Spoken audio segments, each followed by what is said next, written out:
Eu gostaria de falar a respeito de como ter paz no coração, que eu entendo é um desejo de todos nós. Se você abrir, por favor, a sua Bíblia na carta de Paulo aos Filipenses, capítulo 4.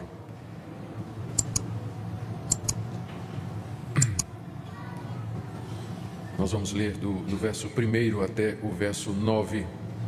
O apóstolo Paulo ensina aos irmãos da igreja de Filipos a como viver em paz. Como ter paz. Portanto, meus irmãos amados e muito saudosos, minha alegria e coroa, sim, amados, permanecei deste modo firmes no Senhor. Rogo a Evódia e rogo a Sintique, pensem concordemente no Senhor. A ti, fiel companheiro de jugo, também peço que as auxilies, pois juntas se esforçaram comigo no Evangelho, também com Clemente e com os demais cooperadores meus, cujos nomes se encontram no livro da vida. Alegrai-vos sempre no Senhor.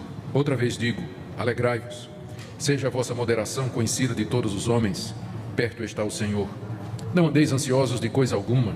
Em tudo, porém, sejam conhecidas diante de Deus as vossas petições, pela oração e pela súplica com ações de graças. E a paz de Deus, que excede todo o entendimento, guardará o vosso coração e a vossa mente em Cristo Jesus.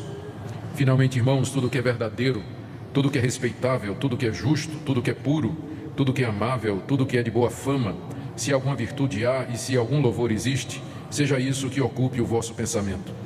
O que também aprendestes e recebestes e ouvistes e vistes em mim, isso praticai, e o Deus da paz será convosco.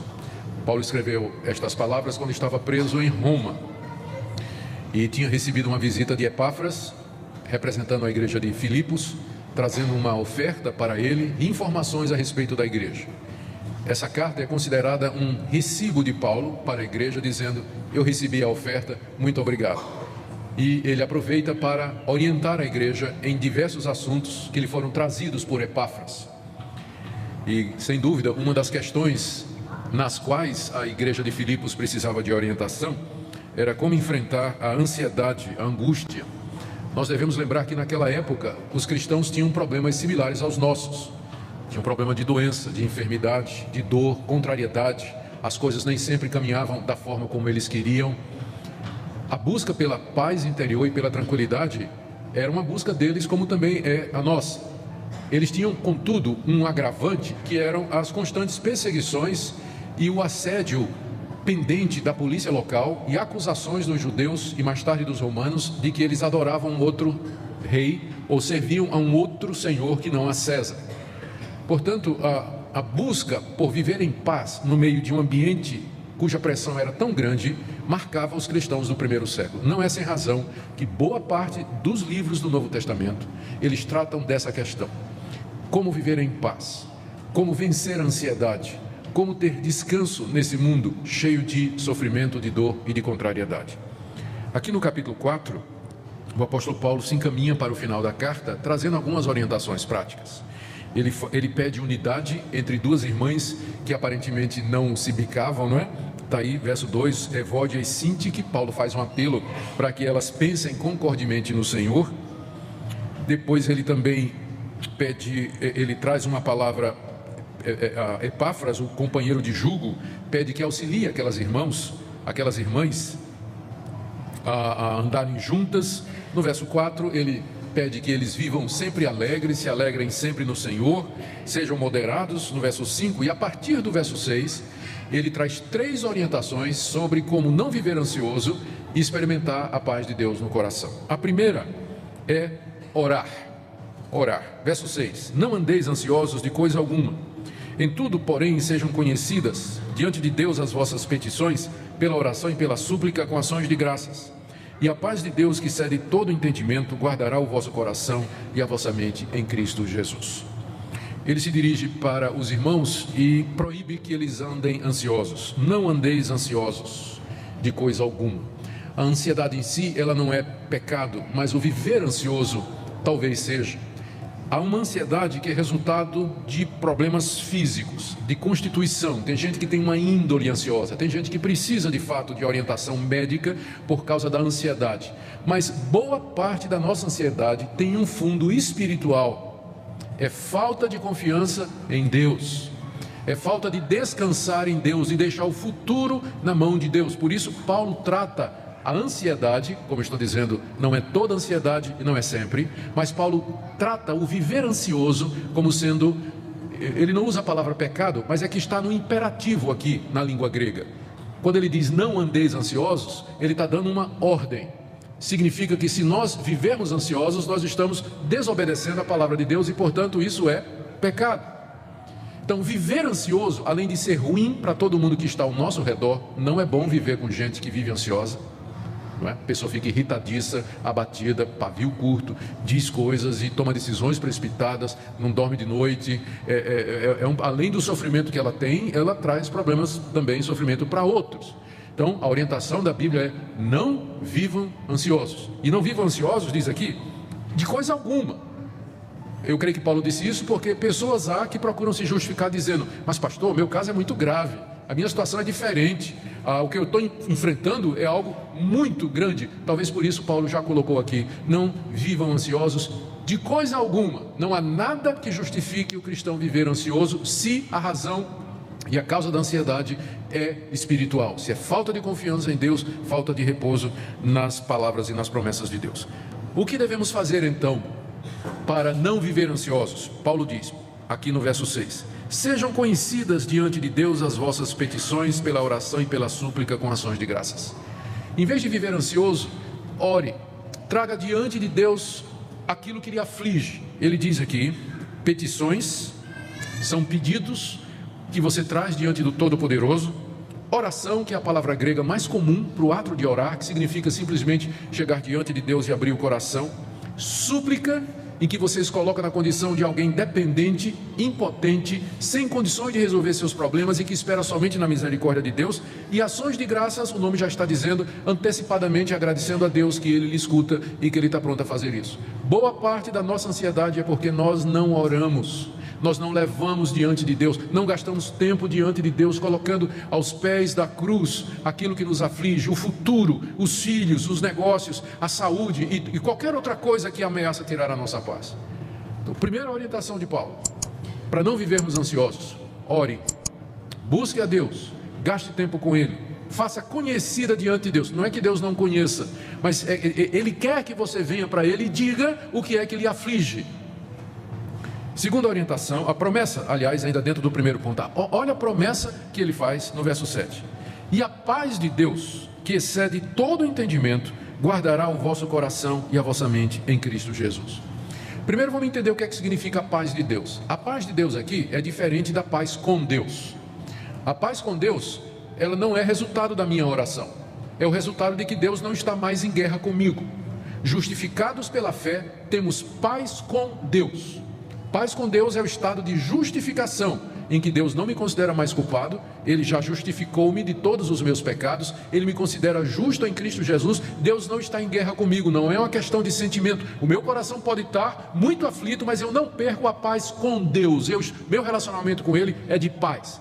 Mas a paz de Deus é um sentimento, é a emoção, é você sentir-se bem, é você sentir essa paz com Deus, tranquilidade no seu coração. O que Paulo está prometendo aqui é a paz de Deus, é a sensação de calmaria no coração, de tranquilidade, mesmo que a tempestade esteja batendo lá fora. Ele promete que a paz de Deus, como um guarda armado, essa expressão guardará é tirada do vocabulário militar. Imagine aqui a paz de Deus como um guarda armado, um soldado completamente equipado, montando guarda à entrada da sua mente e do seu coração, para não deixar passar nenhuma ansiedade. Porque é isso que ele está dizendo, olha, a paz de Deus vai guardar o seu coração e a sua mente. A paz de Deus vai ficar como um guarda armado na porta do seu coração e da sua mente, para não deixar entrar preocupação nenhuma. E ele diz que essa paz excede todo entendimento.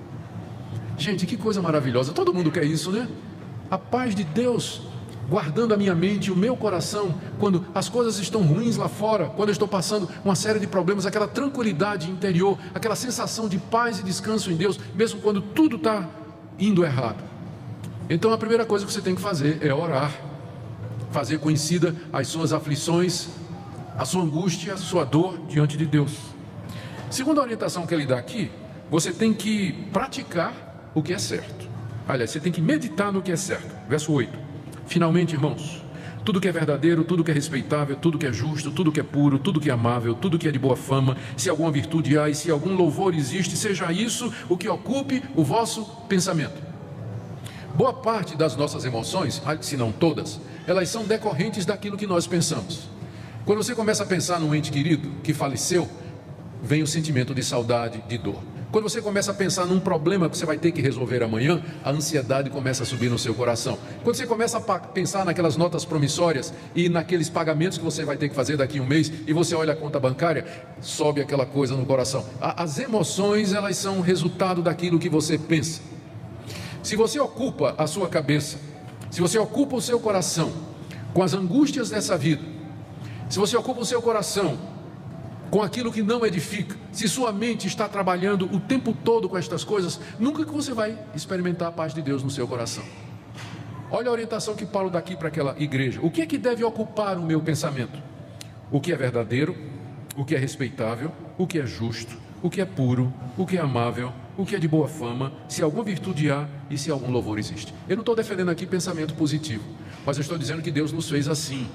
Se nós ocupamos a nossa mente com aquilo que é agradável, com aquilo que é justo, com aquilo que é verdadeiro, não é que nós não podemos pensar e planejar o que é que vamos fazer, mas a nossa mente tem que estar ocupada com as promessas de Deus, com as coisas de Deus, com a pessoa de Deus, com a convicção das promessas dele. Para você fazer com que a sua mente esteja no lugar certo, há uma série de coisas que você pode fazer em termos práticos. A sua cabeça é muito daquilo que você lê e daquilo que você vê. Se você passa o dia diante da televisão, se você passa o dia diante do Facebook, se você passa o dia diante das mídias sociais, vendo porcaria, vendo impureza, vendo mentira, vendo a glória humana, as coisas desse mundo, a sua mente vai se ocupar destas coisas. Mas se você coloca na sua cabeça a palavra de Deus, leitura de bons livros, ouvir coisas boas, boas pregações, se você alimenta a sua mente com aquilo que vem de Deus, a paz de Deus vai encher o seu coração. Mas se você passa o dia enchendo a sua mente com aquilo que não edifica, aquilo que não contribui, com aquilo que é contrário à palavra de Deus, não é à toa que você vive angustiado. Não é à toa que você não tem paz, que o seu coração é um turbilhão o tempo todo. Quer ter paz com Deus? Primeiro, ore. Segundo, pense. Encha sua mente, ocupe a sua mente com aquelas coisas que de fato edificam e vêm da palavra de Deus. Encha sua mente e o seu coração com pensamentos a respeito de Deus, do seu Filho Jesus Cristo, das suas promessas maravilhosas. Seja isso, final do verso 8, que ocupe o vosso pensamento. Mas há uma terceira coisa que Paulo diz aqui, se a gente quer ter paz, é que nós temos que praticar aquilo que é correto. Orar, pensar, praticar. Verso 8. O que também aprendestes e recebestes e ouvistes e vistes em mim, isso praticai. Olha a promessa. E o Deus da paz será convosco. Aqui ele fecha. Ele começou no verso 6, dizendo: a paz de Deus vai ser com vocês. E ele termina no verso 9 dizendo: o Deus da paz vai ser com vocês. O Deus da paz é o Deus que me dá a paz. É o Deus que faz com que eu experimente essa paz. Não somente essa paz com ele, mas a paz dele no coração. É uma paz sobrenatural, ela não é dada por meios humanos. Embora Deus empregue os meios naturais para nos dar tranquilidade, mas essa paz no coração, ela é dada pelo Espírito Santo, que habita em nós. O fruto do Espírito é paz, está lá em Gálatas capítulo 5. É Ele que opera essa tranquilidade no nosso coração. Deus, contudo, coloca como condição que você pratique aquilo que você aprendeu, recebeu, ouviu e viu no apóstolo Paulo. Olha o que Paulo está dizendo para a igreja. Irmãos, quando eu estive aí no meio de vocês, vocês viram o que eu fiz, vocês ouviram o que eu disse, vocês receberam o que eu ensinei e vocês aprenderam tudo aquilo que eu transmiti. Façam isso, pratiquem estas coisas e o Deus da paz será com vocês. A razão pela qual muitos crentes vivem ansiosos é que eles não praticam a palavra de Deus.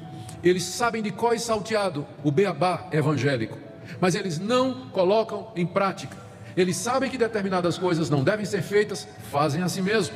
Sabem que algumas coisas precisam ser feitas, por exemplo, perdoar, esquecer, dar a segunda face, amar o próximo como a si mesmo, amar a sua esposa como você ama a si mesmo, se submeter ao seu marido como você se submete a Cristo, ser obediente às autoridades superiores. A Bíblia está cheia de orientações para nós. Então, na hora que você desobedece a Deus, o Espírito Santo se entristece e a paz de Deus, o Deus da paz, já não é mais com você. Se nós queremos viver em paz, temos que orar, encher a cabeça com aquilo que vem de Deus e praticar a palavra de Deus, e aí você vai andar em paz. Agora, você não pode esperar viver em paz se você não gasta tempo em oração, se você não enche a sua mente com aquilo que edifica, com a palavra de Deus e com as promessas de Deus, e você não vive de acordo com o Evangelho. A única coisa que vale da paz é Rivotril mesmo. Não tem outra coisa, tem que morrer no Rivotril. Porque a paz que vem, não estou dizendo que está errado, né? Como eu disse, há casos em que a pessoa precisa de ajuda médica. Mas eu tenho para mim que tem muito cristão que está tomando isso, ou está usando outros recursos, simplesmente porque eles não aprenderam a ter a paz de Deus através dos meios bíblicos, daquilo que Deus está ensinando. Porque se a gente orar, se a gente meditar nas coisas de Deus, e se a gente andar de acordo com Deus, a promessa é muito clara: o Deus da paz será conosco, a paz de Deus vai encher o nosso coração. É uma paz que excede todo entendimento. Como é que está você nessa manhã? Como é que tem sido a sua vida como cristão? A paz de Deus no coração, embora seja um sentimento e é um pouco subjetivo, mas ele acaba funcionando como um bom indicador da saúde espiritual das pessoas e do relacionamento delas com Deus. Nós deveríamos ser honestos e sinceros e perguntar a Deus: por que é que a gente não consegue viver em paz? Por que é que a gente vive num constante estado de ansiedade? Num constante estado de ansiedade. A palavra de Deus nos ensina que Deus, Ele está disposto a nos fazer experimentar aqui e agora o shalom, a paz que Ele prometeu ao seu povo. Queira Deus nessa manhã nos instruir, irmãos, e conduzir o nosso coração e a nossa mente à pessoa de Cristo, o príncipe da paz, e que em comunhão com Ele nós possamos desfrutar essa paz no meio de todas as nossas angústias e ansiedades.